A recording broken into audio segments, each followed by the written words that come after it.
Hello and welcome to the Sticks and Stokes Cricket Podcast. Less news, more controversial views. We're just five guys talking about cricket. Because you never know when someone's going to say something stupid. I'm a bit irritated with Nick Knight as well, giving us that off-spin masterclass.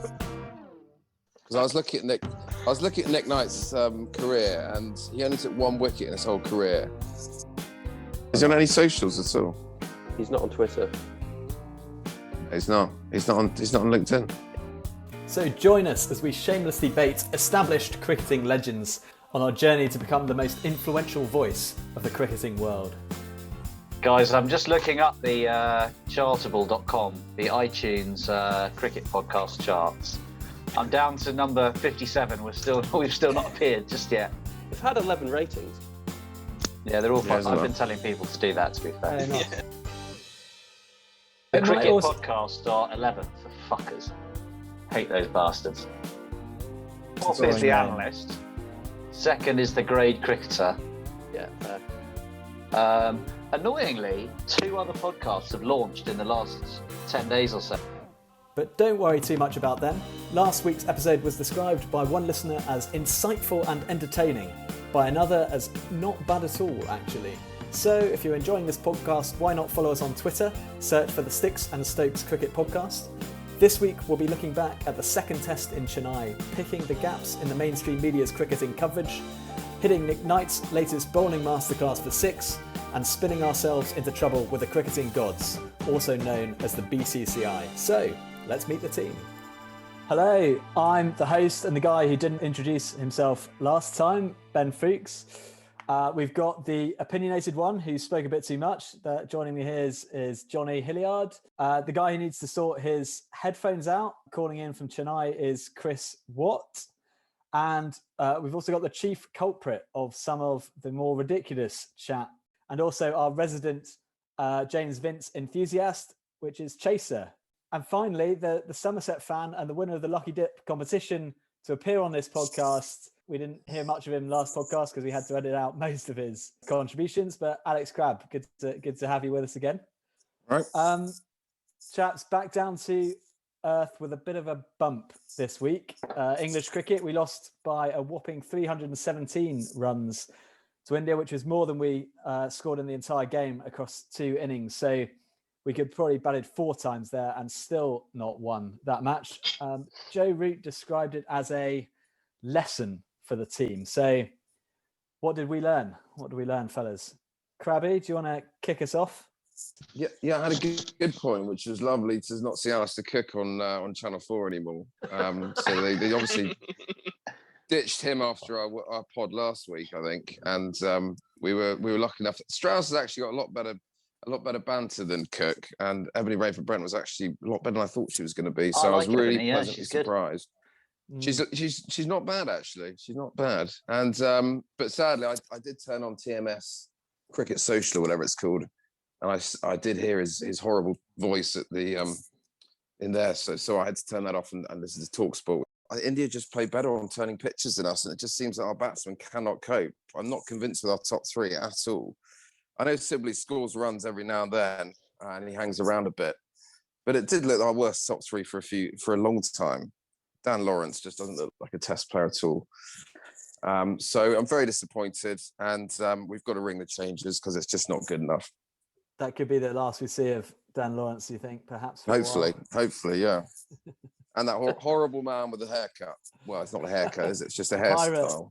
The pirate Rory Burns also didn't cover himself in glory again this game. We're going to move on. We're going to do the first feature, which last week was Too Good, Too Bad, but unfortunately, Match of the Day have been in touch, and we're not going to be allowed to do that again. So we are doing the good, the bad, and the ugly. The lawyer's been in there, or Yeah, we've got the lawyers on the case, but I think none of our dads are lawyers. Oh no, Crabby, your dad's a lawyer. Can he sort us out on that one? Defend our case?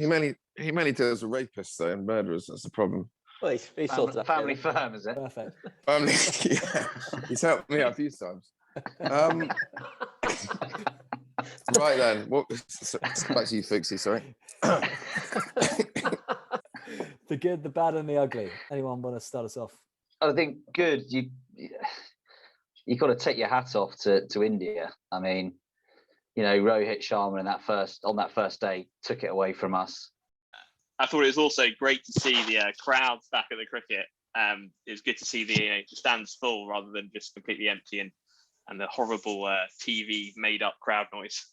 Yeah, although the production crew and cameraman didn't seem as interested in the cricket, a bit more in the crowds, and particularly Rohit Sharma's missus when he was spanking 160 of them, or what she had to think of it than what was going on in the middle. Do we know who she is? I looked her up. Her job is she's Rohit Sharma's agent. That's her only job. Do you reckon she got the job as his agent and then became his wife, or his wife he just let be his agent? That's a good question, and a good question and a good tweet, Watty. You can send that one out. We want to know the order. Did Rohit Sharma's wife become his agent, or did his agent become his wife? These are the hard-hitting questions that we really need to have answered. No one cares why it reverse swings.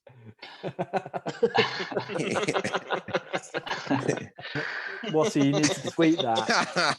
You need to tweet that to Rohit Sharma because he's nothing on there, isn't he? Yeah, no, and his wife. Anyway, Watty, what's your following nomination? on from that, I would have in as the England team management for the handling of Moeen Ali and his dropping, resting, rotation, lack of proper communication to the media, throwing Moeen under a bus slightly, stemming from Joe Root and Silverwood.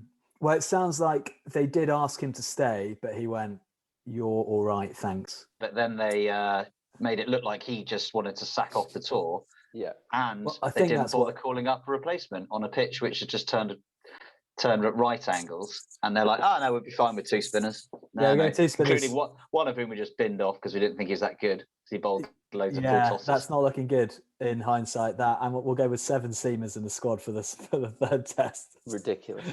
7 seamers in India and only 2 spinners. I mean, how on earth are you going to send Moeen Ali home and then not call someone up? And then, I mean, irrespective of what happened, and it was all badly managed, the fact they knew he was going home or due to go home, and they only were thinking now, oh, maybe we need another spinner in the squad. I mean, it's ridiculous. They've got 2 guys there, then call in, but yet they're in the shadow squad. We're not going to play them in Verdi and Crane.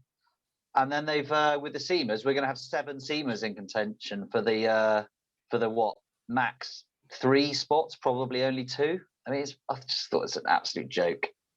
Crazy, isn't it? It's a bit too cozy and comfortable as well. It's kind of like, well, Wokesy's a good guy, so he should probably come on tour. Was Mark Wood there? Is Mark Wood there, and only in the main squad, not the shadow squad, like Verdi and Crane, who are not good enough to make the number of spinners they want? Mark Wood, Chris Wokes, why can't they be shadow squad players as well? Why do they have to be in the proper squad? Mark Wood seems to laugh though. If you're the 6th and 7th seamers there, like what? Why take them? But he does quite a good interview, doesn't he? He rides around on an imaginary horse in the outfit. It goes back to the Joe Denley stuff. He's in there for being a good lad. Exactly, and I mean, I get that it must be really difficult in a bubble and with families and things like this, and young children perhaps, and all the rest of it. But playing professional sport, you've always had to do that. You're going to have to have been training every single day, going to games. Like that's always kind of had to come first over everything else, and so. Pick and choose the matches you want, so long as we know beforehand. It just feels a bit club cricket. They're being so like nice to people about the lockdown situation. It's like go back to your family, but they're also doing it the other way around. It's like come away, we can have a nice break. It's like a nice holiday for you, Wokesy. Wasn't he offered to miss some of the 1 days and T20s next month though? So it's whether the whole IPL versus the tests is not 100% accurate. But either way, he has decided he doesn't want to play the next test, basically. Yeah, but is he even going to play? I think if you're picking England's best team now, I mean, that's a question to you guys. But, I mean, he just got Kohli out twice. He's not in it, though. Who should we be calling up from Somerset, Krabby? Well, Best can't even get in the Somerset team. That's why we let him go to Yorkshire. But he should still get in the England team. The Somerset team would give the England team a good good go on a spinning pitch in Taunton. England players can't play spin. Honestly, if they turn up there and they lost the toss, I think they'd just throw the towel in. We've gone way off. Watty, your point was the England management is the bad. Yeah, I think so. That's, okay, fair enough. Chaser? I thought the umpiring was terrible. Particularly the TV umpire. There was a stumping, I think, in the first innings, which there was no clear foot behind the line, so he should be given out. And then there was also the catch off the glove, which was ludicrous. Like, even Root was asking the umpire, you need to keep playing it. It comes off the pad, flicks the glove, and is then caught. And they just weren't even looking at it. They then flipped to like LBW, and it was just terrible. That was a really bizarre period of play, wasn't it? Like, because both of those, the first one for the run out, there's only one camera angle suddenly when, like, I don't know what the Star Sports budget for this series must be, but presumably they have a camera on both sides of the wicket. So it was odd that they didn't show that to the third umpire. So I could almost maybe forgive the first one, but then not looking at the second when the England captain is clearly asking, it's come off the glove. It's come off the glove, and everyone can see it. And there's another one with an LBW where the guy didn't play a shot, and it was clearly he didn't play a shot, and the umpire on the field said he did play a shot. What are we putting this down to? A bit of a conspiracy theory of India didn't enjoy the first test defeat, so it's BCCI backlash from it is, isn't it? England having the audacity to win a test in India. How dare they? They just looked like fans wearing umpires kit, though, didn't they? I mean, that fat lad, he was happy to be there, wasn't he? You could tell when Kohli was talking to him, he was sort of overawed by the occasion. And Kohli just walked all over him, didn't he? Every decision he gave, Kohli would argue it, even when he gets clean bowled. Why didn't he walk? Out of interest, Crabby, what should an umpire look like? If those umpires look like fans, what should an umpire look like? Should they be like David Shepherd or Steve Buckner? Yeah. David Shepherd was a gorgeous looking man. He was from the West Country as well. You're putting Anil Chowdhury in the definitely in the bad, or is it ugly performance? It was quite ugly, wasn't it? Well, that may be the whole BCCI. Talking of ugly, I thought Virat Kohli needs to go in the ugly. I know we discussed his not walking when he got bowled, but some of his moaning to the umpire, particularly in the second innings after the DRS review, where he clearly missing off stump by about 3 foot on when Root was not given out, and also the one where the walking on the pitch, I thought was disgrace. He got caught doing it when he was batting, and then the helmet chucking. I don't know if anyone saw that. Yeah. But when he threw the helmet at, I think it was Pant, but Pant was nowhere near him. He was about 6 foot away from him and landed smack in the middle of the pitch, and it was quite clear that he was trying to doctor the pitch, and it just wasn't even needed. It was already turning at right angles. Like, why even bother? Completely unnecessary, wasn't it? I mean, if you haven't seen that, we'll share it on Twitter. Some of those GIFs. That's Watty's job. Bumble called for him to get a 3-match ban earlier today. Is it? I think there is a chance that he may get a 1-match ban. They've got a hearing. He has been called in front of the match referee or whatever the. Is it the BCCI? There is a very good chance that's only going to one way. Well, the ICC are so dominated by the BCCI anyway that it might as well be the BCCI. So corrupt. I think it's unlikely they'll throw the book at him. Put it that way. Yeah. He massively gets such preferential treatments in India. It's ridiculous. So Kohli is going in the ugly. Johnny, what were yours? Well, I was going to take Kohli, but do you know what? I'd like to say one thing for the good. Rakeem Cornwall's unbelievable performance in the West Indies victory over Bangladesh. Superb. It was wonderful, wasn't it? What he did 9 wickets, I think, in the game, was it? Something like that. I'd need to look up the stats. I need to start again here. His 9 wickets in the game, a 5 for, and then taking some key wickets in their 17-run victory over Bangladesh in what was obviously a cracking game of cricket. Sounds like a fantastic game, that, doesn't it? Great series, actually, with the sort of West Indies B team. Doesn't say much for Bangladesh. Yeah, the Bangladeshis did a very good job of throwing it away there. They had a commanding lead in the first test and somehow contrived to lose that. And the Windies went on to win the second one.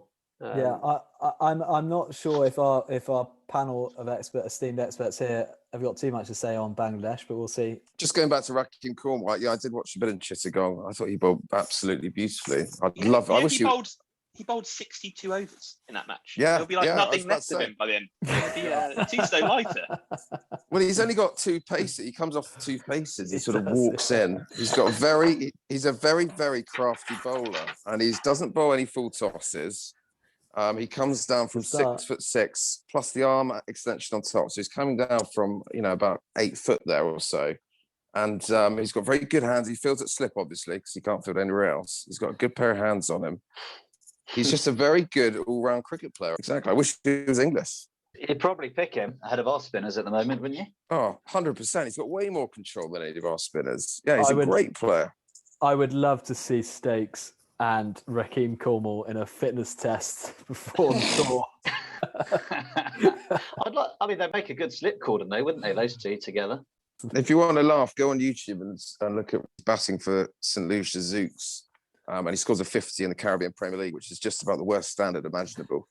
And his top that he's wearing in it is so small. He's got really firm pair of tits on him, actually. But it's well worth watching. He gets dropped about 3 times, but it's a great little knock. And Ian Bishop's on commentary, trying to make it sound like it's the World Cup final, and it's not. It's a really bad game of cricket. So, any other contenders we want to throw in? Should we do a quick recap? Krabby, or talk to what the commentary team, what is throwing in the England management, Chaser, the umpires, and Kohli, the kind of whole BCCI corrupt apparatus, and Johnny Hilliard with Rakim Cornwall. Well, should we? Well, and India as well. I did mention them at the beginning. You mentioned India. They were quite good this week. Are we putting the pitch in there? Was the pitch good, bad, or ugly? Brilliant. Pitch was good. Good pitch. It was Yeah. good. Yeah. We like the pitch. Okay. Well, should we give it to the pitch? I think we should give it to the pitch. I think it produced some quite entertaining cricket. And some entertaining comments on Twitter as well. Yeah, it's always good to see a lot of grown men just like shouting at each other about a strip of grass, and how whether or not it's a bit dry. Right, let's move on. We made some predictions before the match, and safe to say, I don't think they've gone very well.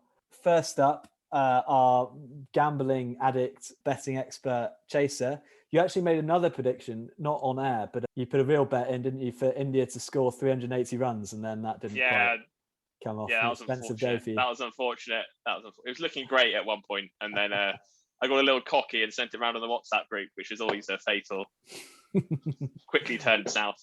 Yeah, keep your losses quiet. That's a true. That cost you a few pennies, that one. Yeah, it was a small amount. Haven't really eaten for a week after that one, I think. Chaser, you called Dom Sibley to score 100.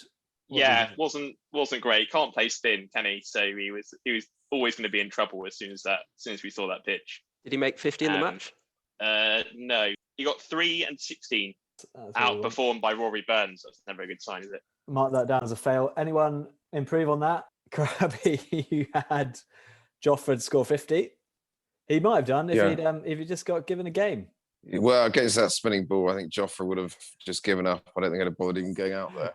I called Jay Reed to get 5 wickets. He just didn't bowl himself enough. I think he got 1 wicket in the whole match. 1 wicket. He could have had more though, couldn't he?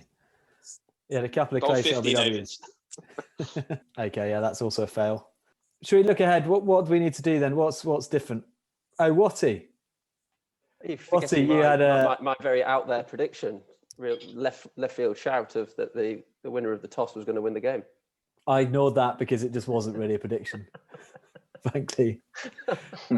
Although having said that, do we think England would have won had we won the toss? No. I think it would have been a lot closer.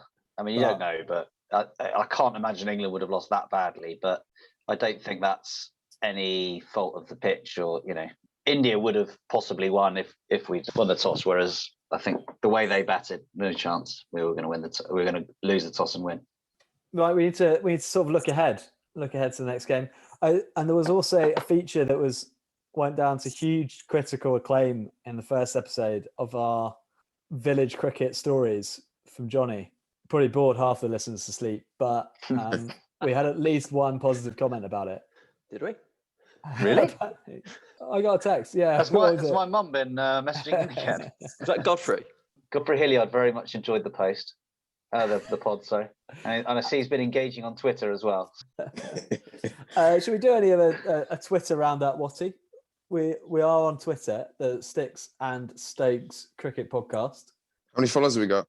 109, which is so we've actually had huge critical acclaim to the first episode. We've kind of gone global. We have a 4% audience in Singapore, so I believe we're now the number one cricket podcast in Singapore.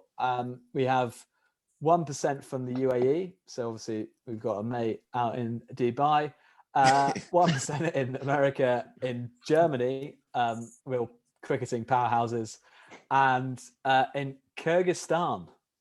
That cricket hotbed, Kyrgyzstan. Yeah. Or that might just be is that you listening Chaser but with a VPN connection or something like this. Was it that obvious? And we've got some followers on Twitter, Watty, don't we? It's really sort of blowing up on Twitter. We're almost into double figures. So we've hit 9 followers, of which I think at least 4 of the followers are on this podcast currently. And one of them's my dad, I think, as well. Bit more success on Instagram. Maybe that's the future. We're almost in up to 20 followers. It sounds a bit like you're quoting the England top 3 scorecard. Not that way. The grace on the listeners, isn't it? It's not. That's not our issue. Yeah, that's up to people to follow us. You know, they're listening in. Seek out this podcast. It's a multimedia, multi-platform experience now, isn't it? Have we got an email as well? What if they don't have any? Don't have an email or a website. Why haven't we got a website? Actually, no, I did set up an email. There is an email. There's an email. Oh, good. Well, what is What's it? our email address? It's a Gmail one. I need to find it. I can't remember what it is. Oh, you actually don't know. Yeah, that wasn't me being sort of playing hard to get on the email address. And the email address, if you want to get in touch, is sticksandstokescricketpodcast@gmail.com. Oh, we're the only one. Shall I see if we've got any emails? Yeah, YouTube have been in touch. The Google community team. So yeah, it's taking off there too. What else have we got? Krabby, so we're going to do the Nick Knight bowling masterclass. Yeah, well, he didn't really get involved with the spinners as much this week. I think Murali Karthik probably had a word with him. Perhaps also again, after he was, perhaps also again evidence of the influence of this podcast already. We've seen some changes in the commentary box, haven't we? I know, and Chris Watt kindly put something on Twitter about me slating Nick Knight, which was great. But he did do quite a bit of a reverse swing this week. He was talking about seam positions and wrist positions and stuff, which hopefully they'll shut him down. He won't be doing any more of that again. But I spent a bit of time trying to find out who Nick Knight's only wicket in first-class cricket is. And funnily enough, I couldn't find anything on it. So I don't even believe he took a wicket. But whilst I was looking for that for his victim, I came with there was a lot of Nick Knight photos that popped up. And I do think he'd actually make a very good James Bond. He looks a bit like Roger Moore, between Roger Moore and Pierce Brosnan. He's sort of a bit of a mixture. I don't know if anyone else agrees with that. Hard to argue, mate. It's a bit of a stretch, I think, maybe, but yeah, each their own. Krabby, he's got 2 List A wickets, Nick Knight. Yeah, I saw that as well. He actually bowled in his final ever first class game as well. So I don't know what they were up to. He got 0 for 41 against Kent. I don't know. The captain probably just threw him the ball because Nick was in his ear the whole time talking about seam positions and wrist positions. I said, right, here's 6 overs. If you shut up, Nick. 0 for 41, job done. But he did have get a triple century, 303 not out. So, I mean, that is pretty impressive. He was a good player, just not a good bowler. That's big of you to admit. Talking about good and perhaps overrated players and teams in a lovely, smooth segue onto the World Test Championship. And it looks, well, we know that New Zealand await either the winners of this series or if it's a draw or England win 2-1, then Australia. But are they the worst number 1 side ever? Yes. Yes. Yes. Unanimous. I think They that's don't play much Test Uh, cricket though, Should we do just they? leave it there, or any case for the I offence? think they've got some fair players in Kane Williamson. Is he Yeah. up there? Yeah, Kane Williamson. Top three batsman. Tim Yeah. Southey's a good bowler, as is Trent Bolt. Oh, Good they've to got that Ferguson. massive lad as well, Jamison. He's quick and bouncy, so I'm a big fan of him. When people said the podcast was insightful, I'm not sure what Did they were talking to you. We've got Kane Williamson's quite good, and the two bowlers who've taken all the wickets are also quite good. They've only won one Test match in Australia in like 30 years or something. They only play sort of 2 or 3 match series, so they don't play a huge amount over there. But you've got to judge the best team in the world for their record winning away and going away to places like Australia, and they just don't win Test matches over there. They get spanked every time they go. They've also probably benefited from the fact that they've not been playing that many games for the Test Championship because it's based on like a percentage of points awarded. It's a system that only cricket could come up with to award the winner to a team that didn't get the most points or barely played any games. But it looks like it'll be that way. But it'll also be interesting if it's played in England in July, maybe. Pretty familiar conditions for them, isn't it? It could well be at Lord's. I think they play quite well there. So they've only lost to Australia in about the last 4 or 5 years. India. So they've beaten England and India in the last sort of 18 months or so. No one really tries when they're playing New Zealand. You just stick a few reserves out there. And it's normally only a 2-match series. So of all those series, they've played 2 away. 9 of them are at home. is that right? that'll do it. Well, I wonder if they'll come with COVID and stuff. Maybe we'll get a game anyway because we're at home. Sneak in. Because the Aussies and the Kiwis Just be refuse like, to show we're up. here. Yeah. Play India again for like the 10th game in a row. Well, looking forward to that. Whoever wins. Let's look forward. So if England are to make it to the final, they have to win the last 2 games. So selection panel, what are you doing? What are you doing for the next game? Obviously, the next test is they've got a bit of a break. They go to Ahmedabad, and it will be a day-night test match, which means a pink ball, possibly, I've heard like dewier conditions, so the ball might not spin as much in the evening, might swing, who knows. It's a new stadium, so they haven't got any test history. So who are you bringing in? Here we've got Bairstow back, and we've got the Yorkshire Brigade calling for his immediate inclusion at number 3, which I don't really get. You've got Crawley supposed to be back from injury as well. I'd be more inclined to play Crawley than Bairstow, personally. I'd keep the openers for now. I don't Really? I just don't think there's much better beyond them. And the bowling's really the key element. Obviously, you've got to put Don Best back in there and Jack Leach. I think you need two spinners. Then that leaves you 2 seamers, Anderson, and probably Broad. I'm assuming Jofra, even if he's fit, he's probably not going to be fully fit. That's probably my 11. I think I'd play all 3 seamers. I think I'd play Archer, Broad, and Anderson. Yeah. And then only go with Root and Leach as your spinners if you need. That's a long tail, though, isn't Long it? tail, though. Yeah, cool. With Archer, Broad, and Anderson and Leach. I mean, that's 4 number like to see 11s in Archer your at team 7. there. Yeah, 4 shit number 11s as well. One of them's a number 14. I think it's safe to say they're not going to do that. I mean, if they're not going to play Best, surely it's finally explained to us why they brought Chris Woakes on tour, because it doesn't seem in any way rational from a bowling perspective. And maybe he's there to be the bowler who's a bit shit at bowling, but slightly less shit at batting. But maybe he's been working on his off spinners or something. He's just going to come in and bowl like 50 miles, just sort of throw it in there, just bowl I cutters. can't do any worse than Leach and You'd have thought, yeah. Ali and Best. Grabby, what are you doing for the next game? I'm probably gonna listen to it on Talk Sports with Mark Nicholas, and I hope that Burns gets dropped. Greta Thunberg of the team, and also is James Bracey there or not? Is he called James I Bracey? think he might be in the backup squad, but he's not going to play. Let's get him in. And I'd like to put Bairstow at 3, Root at 4. I'd keep Sibley opening. At 5, I'd have Stokes. Then I'd drop Pope and put Crawley at 6. I think that's worth doing. Pope hasn't looked particularly good to me. And then bowling wise, pretty much what Hilliard said. Jofra though, I think Jofra's got to be there. Broad, Anderson, and Jofra. Joffrey's No, not Broad. Not Broad. Broad. No.